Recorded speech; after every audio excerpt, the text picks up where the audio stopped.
बहुत समय पहले की बात है। दक्षिण देश में राजाओं के जमाने में अपराधियों को हाथ, पैर, नाक, कान काटने की सजा देने की प्रथा थी। इस प्रथा के अनुसार वहां के एक अपराधी को नाक काटने का दंड दिया गया। वह अपराधी बहुत चतुर था। वह अपराधी राजा के दरबार से निकलते ही कूद कूद कर नाचने लगा और तालियां बजाने लगा और प्रसन्न होने लगा। लोगों ने पूछा, तू इतना प्रसन्न क्यों हो रहा है? तेरी तो नाक कट चुकी है। उसने कहा, नाक की ओट में परमेश्वर था, सो मुझे नाक कटने के बाद परमेश्वर दिखने लगा है। इस प्रकार नाच नाच कर नाक कटने के लिए उसने कई मनुष्यों को तैयार कर लिया। उसने कहा, जिस समय तुम नाक कटा लोगे परमेश्वर देखेगा। लोगों ने इसकी बात मान ली और विश्वास कर लिया। लोगों ने अपनी अपनी नाक कटवा ली। इस पर एक नकटे ने उन लोगों से कहा, आखिर तो सब आप लोगों की नाकें काटी गई हैं, इसलिए तुम भी नाचने लगो और कह दो कि हमें परमेश्वर दिख रहा है, नहीं तो समाज में बड़ी निंदा होगी। यह सुनकर कई मनुष्य नाचने लगे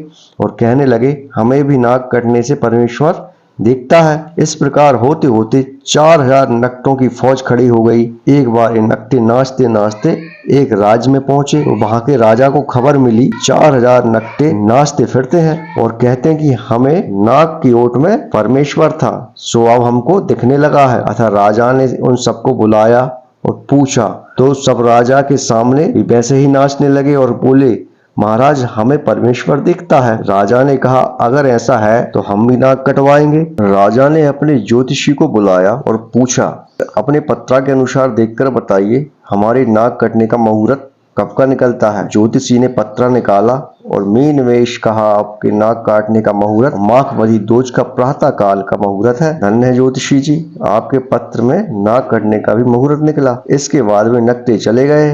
राजा जी के दीवान ने घर जाकर यह बात अपने पिताजी को बताई, जिनकी उम्र 80 वर्ष के करीब थी और वह 40 वर्ष तक राजा के यहाँ दीवानी भी कर चुके थे।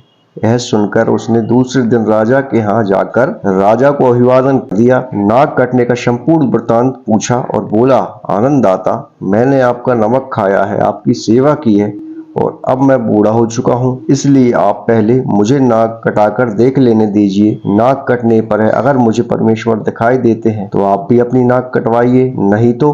बूढ़े दीवान की यह बात राजा के मन को भा गई। अतः उन्होंने ज्योतिषी जी से दीवान की नाक कटने का मुहूर्त पूछा। ज्योतिषी जी ने मुहूर्त निकाला। राजा ने तय मुहूर्त पर नकटों को बुलाकर एकत्रित किया और दीवान जी को बुलाकर नकटों से कहा, लो पहले इनकी नाक काटो और इनको परमेश्वर दिखाओ। उनमें से एक ने बहुत ही तीक्ष्ण छुरे से दीवान जी की नाक काट दी। बेचारे दीवान जी को बड़ा ही कष्ट हुआ। दीवान जी हाथ में कटी नाक पकड़कर रह गए। पुनः नकटों ने दीवान जी के कान में कहा, अब आपकी नाक तो कटी गई है, इसलिए आप भी नाचने कूदने लगो और कहो हमें परमेश्वर दिखता है, नहीं तो जनता में आपकी बड़ी हंसी होगी। दीवान जी ने राजा से साफ कह दिया, ये सब बड़े धूर्त हैं, इन्होंने हजारों लोगों की व्यर्थ में ही नाक कटवा डाली। नाक कटने पर परमेश्वर कुछ नहीं दिखता, बल्कि नाक कटाकर हमारे कान में इन्होंने ऐसा कहा। राजा ने यह वेद जानकर उन सबको पकड़कर उचित दंड देकर ग्रोह को तोड़ दिया।